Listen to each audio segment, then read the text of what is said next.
The official Tomb Raider channels have been celebrating the franchise's 25th anniversary throughout the year, with each game in the series getting a focus in each month. But that's not how I'm doing things here. Instead, I want to celebrate my favourite series throughout its actual anniversary month, which is, right now, since the first game in the series launched on 25th of October 1996. So let's take a look back through the whole series with its development and exactly why I love it so much. And in order to start with that, we need to head back even earlier, in the 1990s. I first started playing games in the early 90s through a hand-me-down NES and later a SNES, and I spent most of that time exclusively playing cartoon tie-in platformers, and that was good enough for me, I thought. Meanwhile, about 40 miles away in Derby, established studio Core Design were working on a project for the next generation, as Polygon Tech was pushing games towards full 3D environments, and they wanted to come out swinging. Relatively new hire Toby Gard expressed his desire to make a game about the mystery of the pyramids, which attracted attention from much of the rest of the team. 2 character concepts were developed, one man and one woman, but when both were presented to higher-ups, it was clear that the Indiana Jones knockoff wasn't going to win many accolades and might lead to them being sued. Despite the perceived risk of releasing a game with a female protagonist, publisher Eidos approved it and the game entered production. This female protagonist would become South American adventurer Laura Cruz. Before that was changed to upper-class British adventurer Lara Croft. A 6-person team pieced the whole thing together off the back of Gard's concepts, and eventually the game released for Sega's Saturn console, and then saw ports to PlayStation and PC a month later. And it was a while later at a friend's house that I saw the game in action. I got to sit down and play it, and while this was mostly just messing around in caves in a bit of the city of Vilcabamba, something about this left a huge impression on 10-year-old me. The spookily quiet environments, the ability to explore and run around, and the puzzle solving inherent to the gameplay, it all caught my attention, and it made me realise that maybe I was missing something in my insistence on only playing cartoony games. After about a year of consideration, eventually I asked for a PlayStation and got one for my birthday, along with Crash Bandicoot 2. However, I also got birthday money from relatives, and I knew exactly where that money was going to go. The game that got me interested in PlayStation to begin with, Tomb Raider. I'm sorry, I only play for sport. Tomb Raider opens with Lara receiving a mission to collect an artifact called the Scion, and she swiftly jets off to Peru, where her guide is killed by wolves, and she has to venture into the caves alone. The game would then take her on to Greece, Egypt, and finally the lost continent of Atlantis, which is a lot meatier than you'd expect. This game reshaped my entire view of video games. Here was a game full of mysterious 3D environments, intriguing yet spooky in equal measure. There was a feeling that you could explore any number of nooks and crannies to find little rewards, and there was always a sense of feeling lost, and the only escape was to use your wits. This was something special. It's hard to pin down some specific moments of joy within this game because it's all etched into my brain forever. I spent hours on this game multiple times over, battling my fears of what could lie around the next corner, figuring out exactly what I needed to do, and so each level holds a place in my heart to some degree. But here we go, favourite moments. St. Francis's Folly. That level was an immense, non-linear puzzle box of themed rooms that I adored clambering around. I also liked the mythological theming going on, with references to the Sword of Damocles, Atlas and his globe, and then 2 wildly inaccurate gods in Neptune and Thor. You were so close with Neptune, guys, but Thor was the wrong end of Europe. There was an attempt, I guess. Anyway, Lost Valley is also a highlight, clambering over some rocks and coming out into a vast open space populated by raptors and oh my god, a T-Rex! I dropped my controller the first time I encountered that thing, as so much of the game already spooked me and that was not what I was expecting. But even beyond the dinosaurs, this was just a fun space to explore, with the valley area being a big, expansive space to me at the time. And then Atlantis was a superb climactic location as well, just for its sheer weirdness. I have no idea why it was so meaty, but it made for an oppressive alien place, and it was a real swerve for the final portion of the game. It's also a major challenge designed to test your skills up to this point, and the enemies are gross abominations that must be destroyed. And the Lara doppelganger that you have to be strategic in defeating?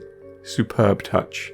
Love it. But there's so much else that I adore about the game that I feel bad for leaving out basically everything else. The Midas hand that can turn Lara gold if you're careless, or daring, or both. The Natla's Mines level that forced you to work without your guns for a bit. The bear that rushes you from a stable in the city of Vilcabamba. The first time you encounter mummies as enemies in Egypt, but also the creepiness of the first mummies you encounter in Peru, standing there eerily and following you with their gaze. The Sphinx level with its huge scale and invisible platform with a secret on it. It's all so good. After this I realised video games were a vast medium of experiences and I wanted to learn more. And it was not long after this that I started buying the official PlayStation magazine. It started me on the path to playing basically everything else in existence, and is largely the reason this channel exists if you trace it back far enough. But this was in 1998, 2 years after the game's original launch. The world had already experienced all this in 1996. Tomb Raider was a massive success, arguably Core's greatest, and took the world by storm. Lara Croft became an icon, soon fronting fashion magazines and becoming one of the most recognisable figures in gaming, next to the plumber and the hedgehog. U2 wanted her on stage with them, merchandise was released, and Sony, with their juggernaut success with their new console, wanted the sequel to be an exclusive for them. And so the team dropped the Saturn and pushed forward with a sequel.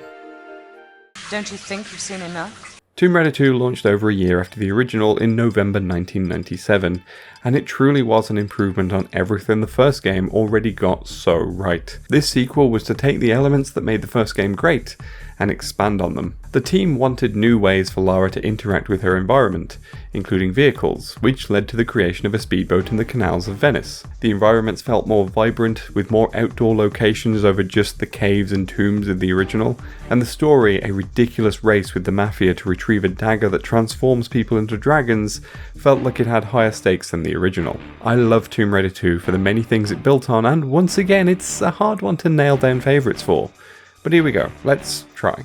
Opera House has to be mentioned here. The Venice levels as a collective were a change of pace from the first game due to their crumbling urban aesthetic, with the speedboat always being a fun time. But Opera House was the perfect cap to this, with a huge flooded stage area and Lara having to navigate into the various backstage areas and service corridors to progress.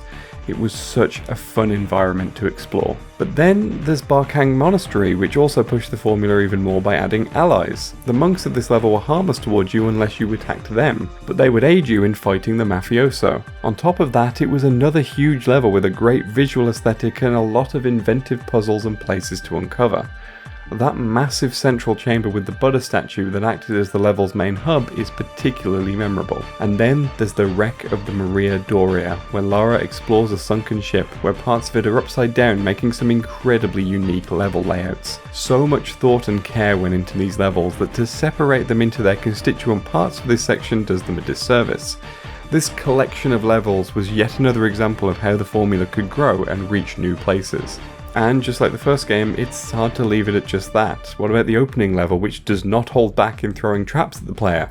The utterly weird floating islands at the end of the game did everything they could to evoke the weirdness of Atlantis from the first game, but more friendly to those who dislike gore. And of course, snowmobiling around the mountains of Tibet was a joy. And of course we have to mention the expansion of the Croft Manor training area, adding in more secret areas and the presence of Lara's butler, who would shuffle around awkwardly after her, desperately trying to get her to drink some tea. But alas, it is time for him to be locked in the fridge again. It continued the first game's success as Lara's star power grew. The anticipation for a third game was high, and it's here that we rejoin my personal experience with the series. As Core soldiered on with the development of another sequel, I'd gotten into the first two in a big way. My tastes were expanding, but I also needed more Tomb Raider in my life. So imagine my excitement when I got an issue with Lara emblazoned on the cover, proudly announcing the imminent arrival of Tomb Raider 3. I devoured the small article in there, wondering what the levels listed in full at the bottom would be like to play in, and eagerly awaited this new title. Your perception of good timing is bad. The team wanted to push even further with this third game. They wanted even more non-linearity, with levels being tackled in different orders with alternate paths available.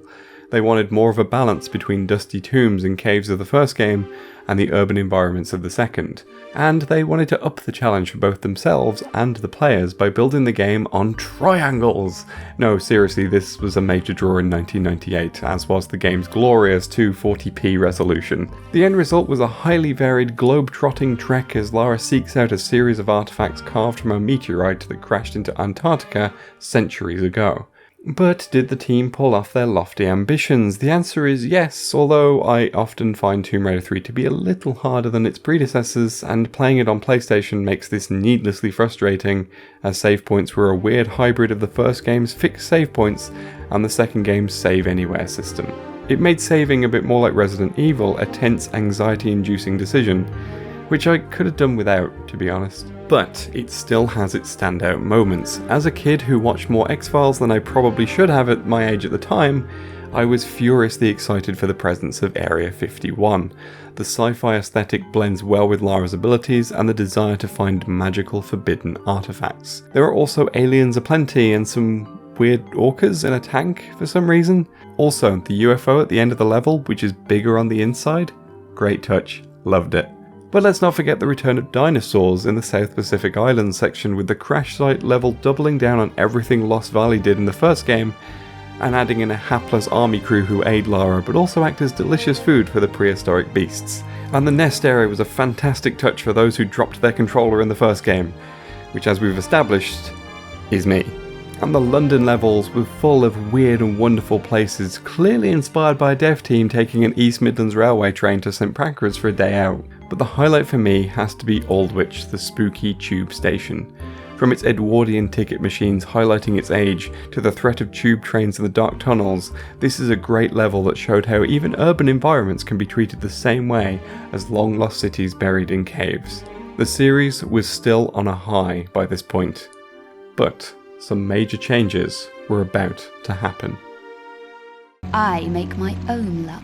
Around this time, discussions were being made about taking the series into the next generation. Sony were in the process of developing their next system, and Sega had already released the Dreamcast in Japan, and Core knew they had to transition to this new hardware. Preliminary work began on Tomb Raider Next Gen, but they also decided to leave the 5th generation with a bang. They wanted a cliffhanger. They wanted everyone to believe that they had killed off Lara Croft. The death was instantly decided. She was going to be crushed as a pyramid collapsed on her, and with this, the decision to set the entire game in Egypt was also made, and since this was to be Lara's last outing on the PS1, it made sense to return to the original concept of exploring pyramids in Egypt. And with the constraints of one location, the team had to get extra creative in keeping it interesting. For a start, the game's story was written first. While previous games had tacked a story on after the levels were designed, Tomb Raider 4's levels were designed off the back of a story where Lara inadvertently starts the apocalypse by removing a sacred amulet holding back Set, the Egyptian god of disorder and violence. The result was The Last Revelation, the most ambitious of the PS1 Tomb Raider games and, quite frankly, my favourite game of all time. Which is why I'm not going to talk too much about it here, and instead we'll go more in depth on my love of the game next week. Oh yes, you're gonna have to come back.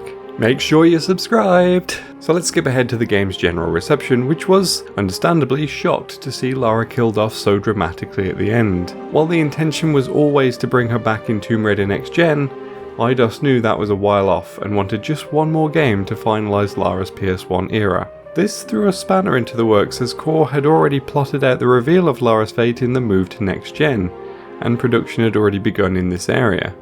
But Eidos were insistent, and so a stopgap solution was found. An episodic game recounting some of Lara's past adventures that we hadn't previously seen, while search parties try and find Lara in Egypt. Anyway, busy girl, got to go. The result was Tomb Raider Chronicles in the year 2000, a game containing 4 small adventures instead of one large expedition. It allowed the team to experiment with the formula in small bursts and create some unique scenarios. The first section, set in Rome as Lara searches for the Philosopher's Stone while pursued by Tomb Raider 1 dolts Pierre and Larson, is more of what made Tomb Raider 4 great. Lara runs around Rome uncovering ancient sites hidden within the city, encountering some supernatural machines along the way, like this weird spider thing. The Colosseum level feels very Tomb Raider 1, and I really love this building for some reason. Larson and Pierre have some great interaction too. Come, let's get off this roof. And I will buy you a milkshake. It's a superb start to the game. Section 2 is set in Russia, where Lara sets out to retrieve the Spear of Destiny, an artifact of terrible power that sunk a submarine. And if Rome was the last revelation, Russia was somewhere between Tomb Raider 2 and Tomb Raider 3, with its industrial environments and also the central premise. This wasn't quite as fun as the Rome section, not least because 2 of the levels are the same location, just more on fire the second time. But there are still some cool things to note, such as Lara being menaced by a crane operator and having to navigate a flooded sub with electrical wires everywhere. Section 3 took a dramatic swerve, bringing back the teenage Lara from Tomb Raider 4's training levels in a bid to cash in on the survival horror trend that was prevalent around that time. A young, unarmed Lara explores a haunted island off the coast of Ireland, facing off against demons. But of course, with no weapons, this section forces the player to use their wits to defeat the various creatures. Also had some really spooky moments here and there, even if it's not outright terrifying like actual survival horror would be. The fate of the sea hag is pretty grim, for instance. And these invisible guys in the church are kinda spooky as well. So far so good, and with all of this you'd expect the game to go out on a high after doing so well up to this point. And then Core decided to cash in on another trend of this time, the stealth game, popularised by Metal Gear Solid, coupled with Lara's aesthetic being ripped straight out of recent popular movie The Matrix. Section 4 places Lara in a high security building in New York trying to infiltrate and retrieve the iris seen in Tomb Raider 4's training levels. And if I'm being charitable, seeing Tomb Raider really lean into attempted stealth is a cool idea that shakes up how you play the game, but if I'm not being charitable, I will simply say that the stealth inherent to this section flat out sucks. I have never finished Chronicles, and it's solely at the feet of these levels, the last of which is horrendously glitchy, most likely as a result of the game's rushed development. A big problem is Lara's moveset is designed for climbing, and being nimble, it's less designed for being sneaky and tactical. So there's a lot of jank around here, and much of the more memorable stuff from this section is because of how horrible it was to get through, like the bit where you're pursued relentlessly by a helicopter, or awkwardly trying to shoot tiny targets on guys with one-hit kill laser guns. An absolute nightmare, and really not the best way to end what was otherwise a surprisingly good anthology game. But hey, it's fine, it was just a stopgap game. Some problems here and there are fine because the team are ultimately gearing up for something massive, something earth-shattering, something that will take Lara to the next level and elevate Core to become one of the greatest game developers in the business, revered by all for eternity. Right? Right? If I had a coconut for every time some lunatic said something like that. Tomb Raider Next Gen soon became known as the Angel of Darkness. This was a hugely ambitious game that was designed to take the series into a significant new direction. Upgrade systems, dialogue trees, a deep storyline involving angels and demons, a fully orchestrated score, and a Lara hardened by her experience trapped inside a tomb in Egypt. On paper, Angel of Darkness is a stellar piece of work. A deep storyline that sees Lara delving into the seedy underworld of Paris and a secret cabal secretly plotting in the shadows. An expansion of Chronicles stealth mechanics with an engine built around them this time. Ancient sites hidden in plain sight within moody urban environments. Breaking into the goddamn Louvre. All of it excellent. Shame then that the actual game we got buries all this cool stuff under an inherently broken control scheme that sees Lara moving like Paris has a layer of treacle all over everything. I'm gonna level with you, I find Angel of Darkness so unplayable that I beat it once after its release and have never played through it again. Every other game in the franchise I have played at least twice. I've tried to replay it multiple times and I rarely get past the nightclub section where stealth is introduced. It's also why this is the only game in this video not represented by my own footage. Angel of Darkness had a troubled development. The ambitions of the team were so huge that they kept throwing everything at it. Development had to restart after the Chronicles team joined because it simply wasn't salvageable at that point, and Eidos demanded a 2003 release so that it could tie in with the second Angelina Jolie movie, which we'll talk a little bit about later. The end result, as we hear all too often with these situations, was a buggy and unfinished mess of a game that hurt the reputations of both the series and the development team. And it genuinely is a shame because once you get past the brokenness and the moody early 2000s edginess that permeates it just a little bit too much, there is a lot of impressive stuff here. The plot is complex and full of mystery and intrigue, with a spooky conspiracy at the heart of it all, and it builds on the series' established formula of dusty tombs and supernatural artifacts by tying in urban fantasy and a layer of conspiracy thriller. There is a lot of love in Angel of Darkness, but a lack of focus and a rushed deadline drags the whole experience down. There are fan patches out there that have painstakingly tried to salvage the game into an enjoyable experience, but I'm not sure I want to figure out installing all that and grafting it onto the Steam version to find out. Maybe one day? We shall see. I was not the only one who found Angel of Darkness to be unpleasant, as the game's intended sequels never materialised, leaving the game on an unanswered cliffhanger. The series' reputation tanked, and Core would never make a Tomb Raider game ever again, starting the ultimate downfall of the studio. But it was not the end for the franchise itself. Death by irony is always painful.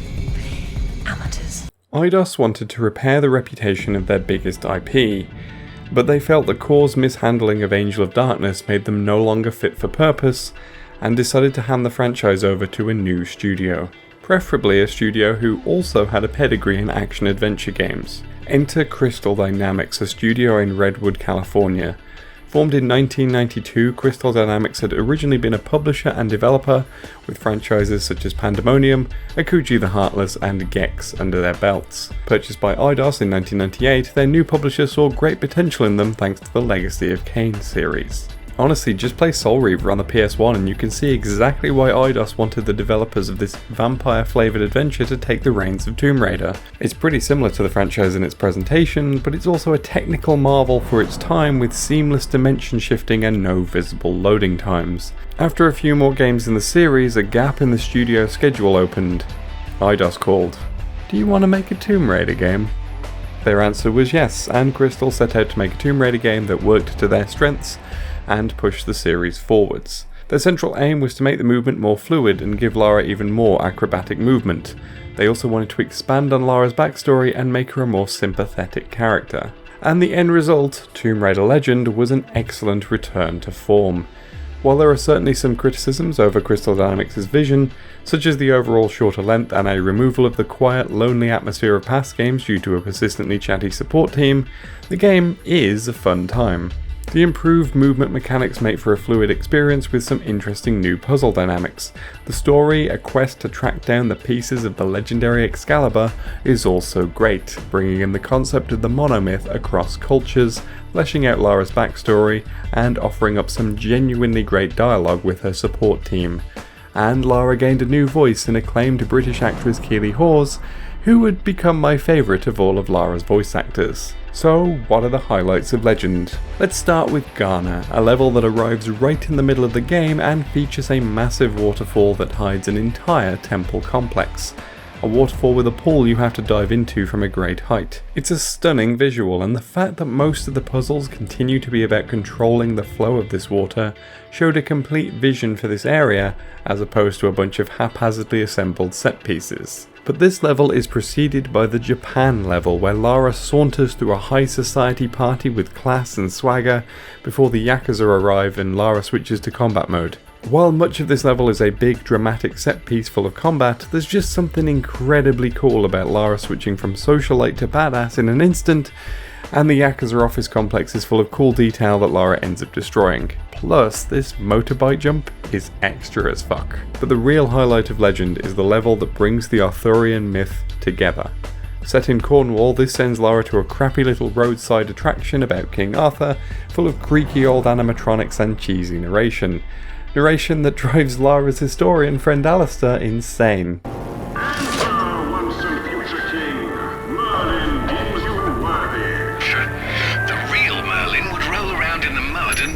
And I'm being generous by calling it mud. There's no difference between stupid and charming with you, is there? And of course, underneath all of this is a vast network of passages leading to the real resting place of King Arthur and his knights. Camelot! Camelot! Camelot! It's only a model. Shh. No, their tomb. Come on now. It's also here that you get to take on a massive sea serpent that absolutely shouldn't be living under Cornwall, but I'll allow it. Legend is a lot of fun, and when it came out I was incredibly happy. It released at a time when I was coming back to video games after a bit of a break during my uni years, and after Angel of Darkness it was exactly what was needed. But if you didn't like this change in direction and wanted more of that classic Tomb Raider, the next game set out to fix that. I'm afraid you've been misled. I only play for sport. With the series approaching 10 years old, it seems sensible to revisit the first game, and 2 attempts were made to do this. The first of these was by Core Design themselves, but for several reasons this project got scrapped. A limited build of this has recently become available online, but it's not the remake of Tomb Raider 1 that made it to retail. The game that did would be Tomb Raider Anniversary, a reimagining of the original game by Crystal Dynamics. Realising they couldn't just slap new visuals on the now slightly creaky and dated original game, they instead built the game from scratch, adapting the levels of old to Lara's new moveset from Legend. The result was generally great, offering up a much smoother experience but retaining all the key moments of the original. All the levels I highlighted earlier are back, and all the key bits that made me love them are mostly in place, except Atlantis is a bit less meaty. Sometimes the game did fall flat compared to the previous game, other times it brought classic moments into a modern framework and improved them. As a quick rundown, these improved moments include a much more beautiful Lost Valley, a bigger and more historically accurate St. Francis's Folly, and a much more vibrant Natla's Mines. But the game did generally feel shorter and a lot of other locations felt on a bit of a smaller scale. However, generally a superb game. It was a great feat, and Crystal's small team have to be commended for the work they put in to bring the original levels up to date. Might have been a bit better if they'd been given more time and resources instead of rushing through the whole project with a side team in a year, but what they did get out is still up there among the best in the series. The reason for Anniversary being developed by a small team was due to Legend's direct follow-up, Underworld, which was also in development at this time. Where are the Valkyries when you need them? Following directly on from the end of Legend, Underworld would build on what that game set up, with enhanced movement mechanics and a conclusion to Lara's quest for closure around her mother's disappearance. It largely uses Legend as a foundation and builds from there. It made a few improvements and enhancements, but I always found the game to be a bit too glitchy for its own good. Many environments also felt recycled throughout the game, especially the hidden Norse areas, which all had the same grey stone hallways, and it got a little bit tiring. That's not to say it isn't full of its own good moments though. The game opens on Lara's mansion exploding into flames, and for good reason. The full chapter later in the game, where we explore the manor's crypts and vaults leading into an escape from a burning building, made for a great time. It gave us more of an insight into the world of the Croft family, but the act of burning down the manor was just a massive shock for any Tomb Raider fan. Plus, we got introduced to a new doppelganger, one with a bit more skin this time. Thailand was also a highlight, with a vast level-spanning set of puzzles centered around vast religious statues. We also get some great coastal platforming moments early on, and the giant lizard enemies are a fun touch. Plus, the tropical environments are just gorgeous to look at. I debated my third choice, largely because it is a cool area, but it is the glitchiest level in the entire game. Mexico has a ton of really cool Aztec ruins to explore, and the underworld gate you ultimately have to open is an impressive spectacle. Having to pelt it down to the gate on your motorbike is also a great set piece. But beyond that, there are still a bunch of fun puzzle rooms full of spiders to play around in, and it's just a great time. It's just a shame that the first time I played the game, this level broke so badly I had to restart the entire playthrough, and during recording for this video it simply locked up and I had to reset my entire PS3. The glitchiness puts a real damper on what is otherwise one of the best levels in the game. Overall, Underworld is a good game, but there's definitely a feeling of Crystal Dynamics spinning their wheels, trying to figure out what they wanted to do with this iconic franchise that was now apparently theirs. Because while all this was seemingly a strong foundation for Lara's new direction, it wouldn't last. Crystal Dynamics had some new ideas about where to take the franchise from here. I can do this. During the development of Underworld, Crystal Dynamics were looking at ways to reshape the franchise for the future. With the release of the Uncharted games, which was steering attention away from Lara's adventures, the team felt they needed to push the franchise in a brand new direction that would have the same attention-grabbing presence the original game had in 1996. They couldn't just do the same thing over again, and there was a feeling that Lara had become unrelatable in an industry full of increasingly more flawed characters. Lara needed to be stripped back, made more vulnerable and more emotional, a shift away from her stone-cold badass persona that she'd cultivated up to this point. So an origin story then, one where Lara had to build herself up from a vulnerable, less experienced position to the Tomb Raider that we all know and love. The team decided to make it a survival-focused game, feeling that wilderness survival and expeditions deep into tombs weren't too far apart thematically, so it felt like a no-brainer. And so Lara was aged down, and the wealth and gear was all removed. And in 2013, the result was simply called Tomb Raider, a drastic departure for the series. Placing Lara on the island of Yamatai after a shipwreck, Lara must use her wits to survive against a murderous cult and ultimately the eternal soul of Queen Himiko, a revered figure from Japanese history. This was to be the beginning of a trilogy, and was followed by Rise of the Tomb Raider and Shadow of the Tomb Raider in 2015 and 2018 respectively. The trilogy would see development duties shift gradually towards Eidos Montreal as Crystal Dynamics would take on the ill-fated Avengers tie-in game. Rise saw Lara's family become central to the storyline as she set out to Russia to find the Divine Source, an artifact said to grant eternal life. An artifact her father was obsessed with finding in the hopes that it could bring back his beloved wife. Shadow continued this with Lara tracking down members of the organization Trinity who hindered her Russian adventure. She heads to Peru and attempts to find an artifact with the potential to bring about the end of the world, an apocalypse she inadvertently starts by removing the wrong artifact. It's weird how she keeps doing that. I've talked a lot already about my feelings towards this Reboot Trilogy in a previous video where I criticised a lot of the story direction this trilogy took. I'm not going to reiterate any of that here, please go and watch that video instead. In fact, while I have a few criticisms of this Reboot Trilogy, I want to skip past all that and instead celebrate where this trilogy excelled. While I feel Lara has an overall weak character arc across the three games, Tomb Raider 2013 is actually a really strong start to it.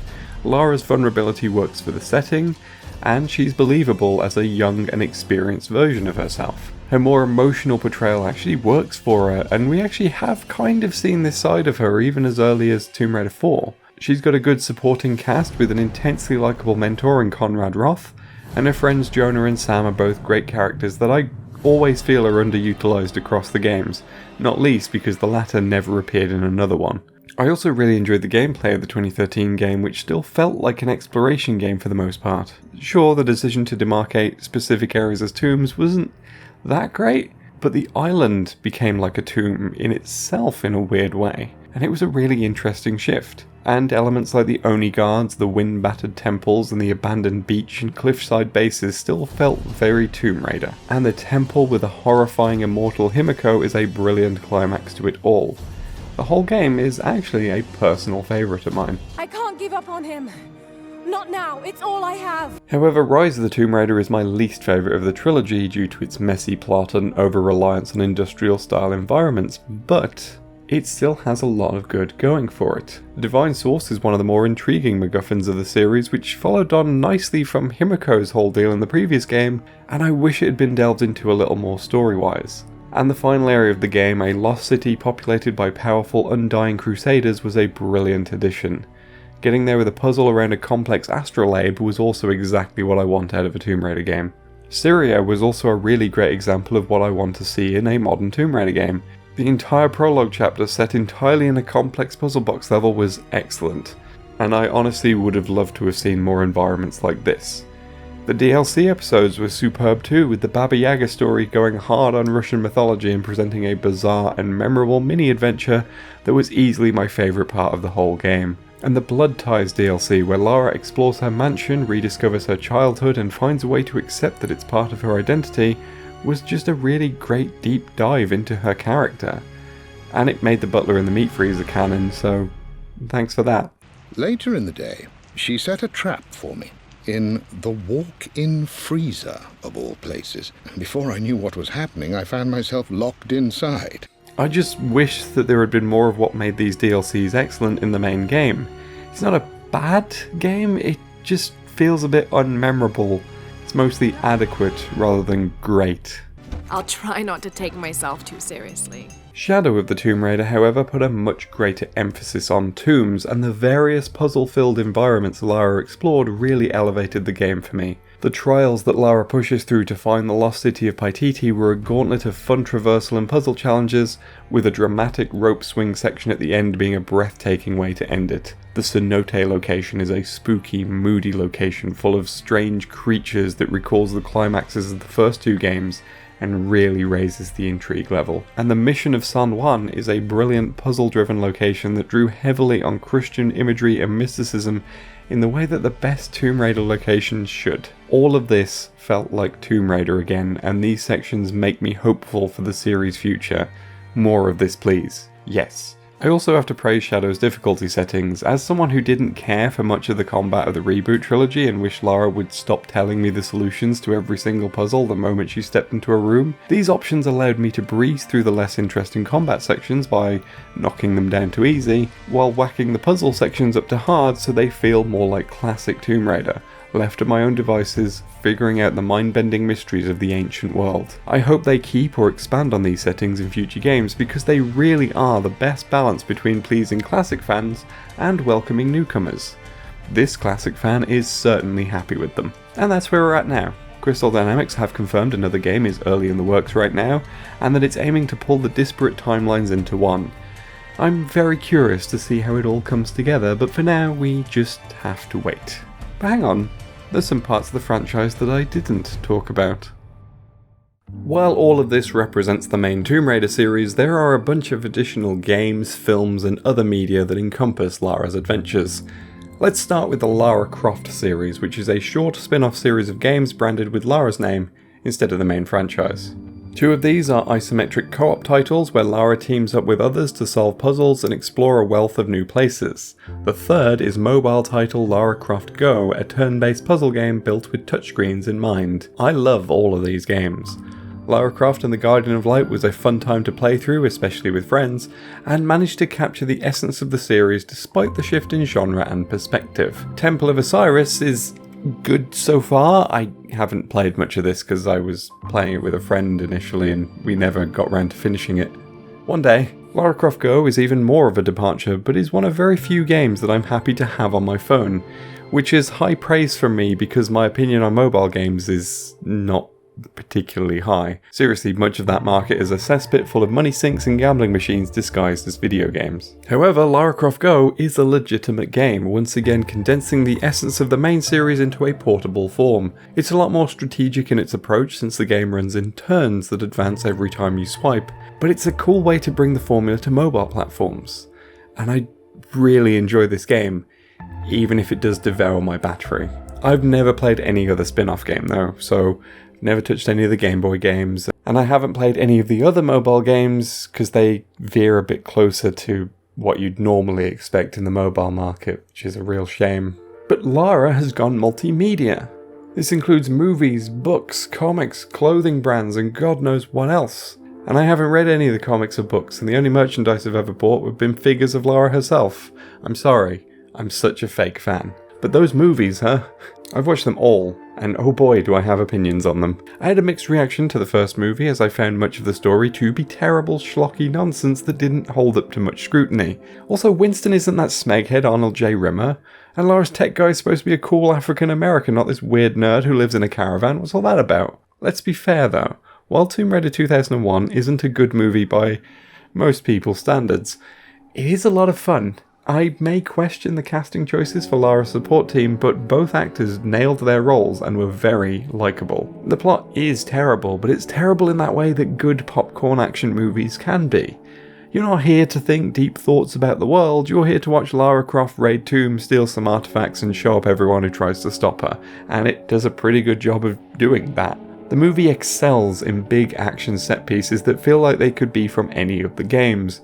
The big Cambodian swinging puzzle and the planetary machine in Siberia are both flashy, fun to watch Lara figure out, and just generally big goofy action moments made for eating popcorn too.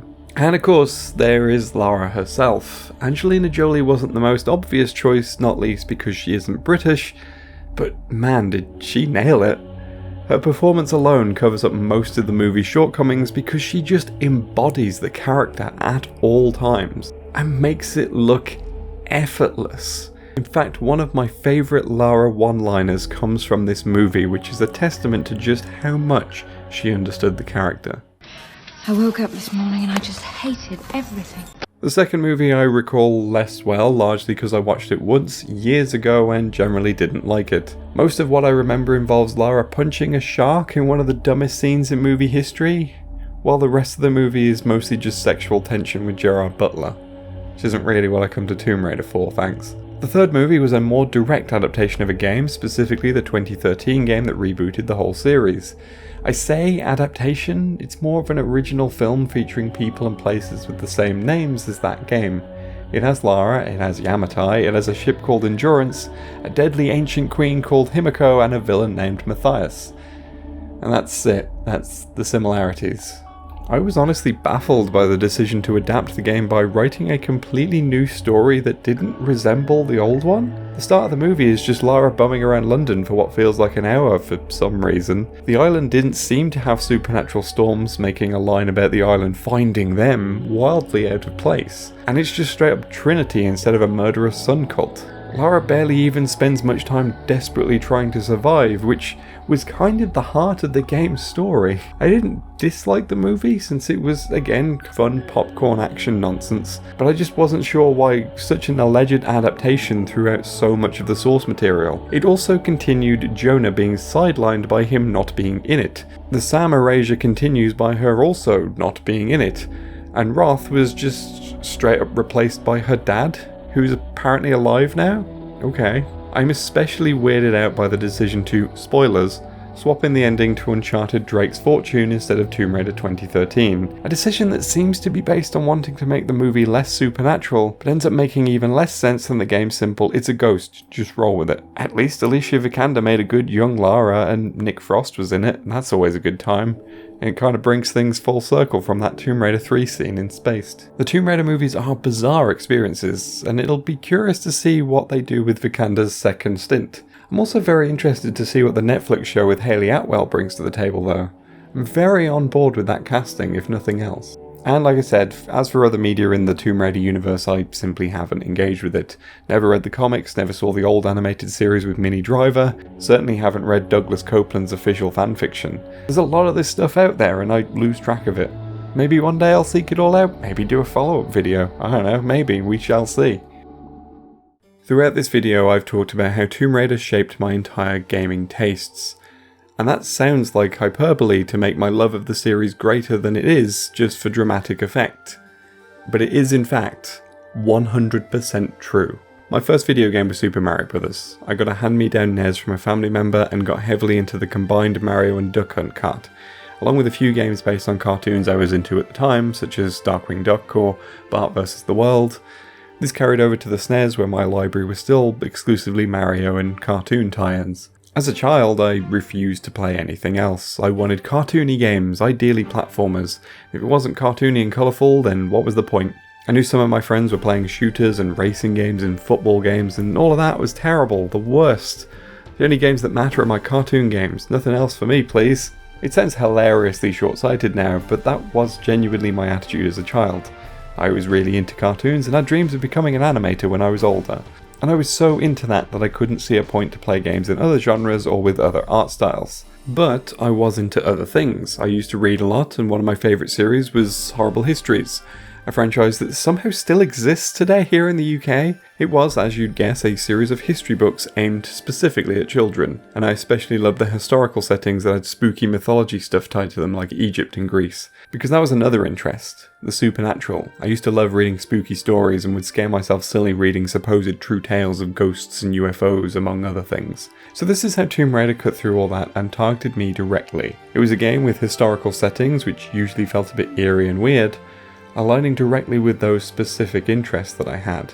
And if it hadn't been the game to cut through my cartoon blindness, it wouldn't have led to every other game I've ever enjoyed since. Except, you know, the cartoony ones, which I do still enjoy. My last video was on Psychonauts 2, so I'd obviously be lying if I claimed that I wasn't into cartoony style games. But how did I get from Tomb Raider to every other game? Well, for a 12-year-old who had only played 2D platformers before then, the game was bloody hard. You just dumped into the world and expected to figure everything out by yourself. And if you're unaware of how to navigate a virtual 3D space and dig into hidden nooks and crannies, that process of figuring things out can lead to some real roadblocks. So I needed help.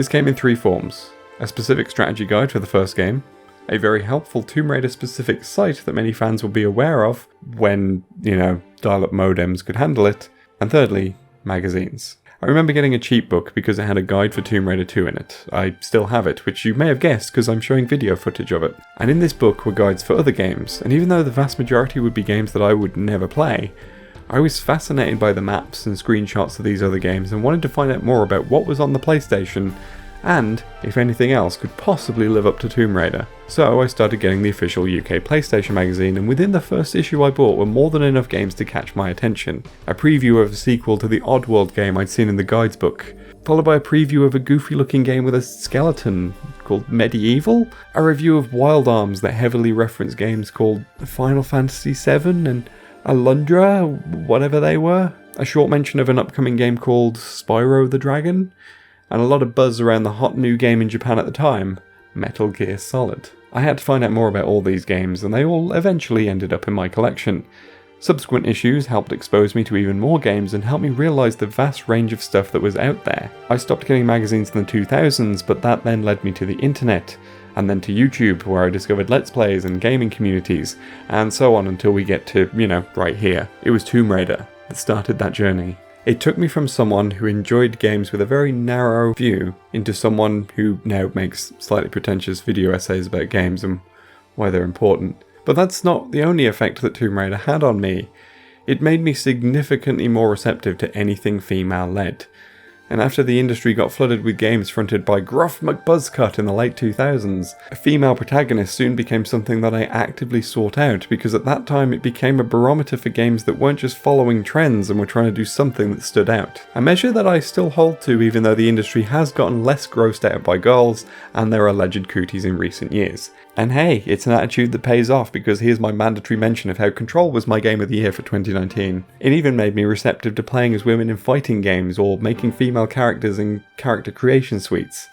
I actually really like playing as women in video games, which Tomb Raider kind of started, I think. See, I never truly put myself into video game characters that I control. I instead see the character as someone I'm going on an adventure with. And since some of my favourite gaming moments have been with a sassy and capable woman, I'm down for more of that, all the time. Tomb Raider is many things to many people. For many female gamers, she was the first and most obvious representation they had in the medium, since Samus was hidden away in a suit for most of the time. For some, the series helped them discover a love of history, travel and archaeology. Others were just really into conical boobies for some reason. But for me, Tomb Raider was the gateway drug into truly loving video games. And it's for that reason that I'm always there whenever a new game is on the horizon. The series has had its ups and downs, but no matter what, I love Tomb Raider. And whatever the future holds for the series, I will be ready for even more adventures with Lara Croft. To everyone at Core Design, Crystal Dynamics and Eidos Montreal who've helped shape the series to this point, thank you for creating my favourite video game series of all time. And thank you for watching, as always. I know this has been a long one, but I just love Tomb Raider so much. What can I say? If you've stuck it out this far, I applaud you, and I assume that you're also a fan of the series who wanted to join in with the celebration. What are some of your favourite Tomb Raider moments from the last 25 years? Let me know in the comments below. And I've got more videos for the rest of October, all about Tomb Raider, so if you want to see more, make sure you're subscribed, and don't forget to like the video and all that stuff as well. And if you've got the funds, check out my Patreon. I'd really appreciate the support. The names on screen are people who already support me. Thank you to those people especially.